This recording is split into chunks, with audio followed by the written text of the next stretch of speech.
ating mga magsasaka kung bakit napakamahal ang bawang sa palengke. Gayong hindi naman daw sila nagkukulang ng supply.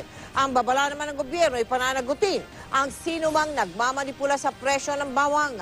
Nakatutok si PR Arcangel. Nakasanayan na ni Mang Mario na bumili ng 1/4 kilo ng bawang tuwing mamamalengke. Dati nasa 25 pesos lang daw ang presyo. Pero laking gulat niya na ang 1/4 kilo ngayon nasa 70 to 80 pesos na.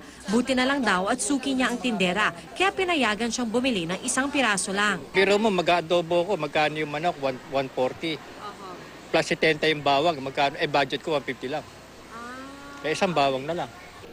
Unang linggo ng Mayo, nasa 80 to 120 pesos kada kilo ang farm gate price ng lokal na bawang. Kaya nagtataka ang ilang magsasaka bakit biglang tumaas ang presyo ng bawang gayong hindi raw sila nagkukulang sa supply. Pabor sa amin yun, bilhin nila ng mataas dahil malaki yung magiging kita namin. Pero hindi naman namin pangarap na makasira sa industriya at makasakit sa mga consumer.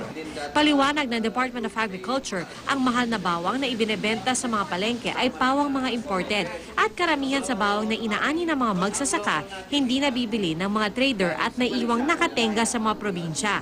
DA Amas, in coordination with the garlic producers cooperatives in Ilocos, Mindoro, Nueva Vizcaya, and Batanes, fielded 50 trucks to sell 435,000 kilograms of locally produced garlic to supply the market.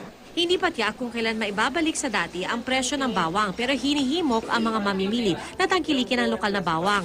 Bukod sa mga palengking paghahatiran ng DA, pwede rin itong bilhin sa Agribusiness Center ng DA sa Quezon City.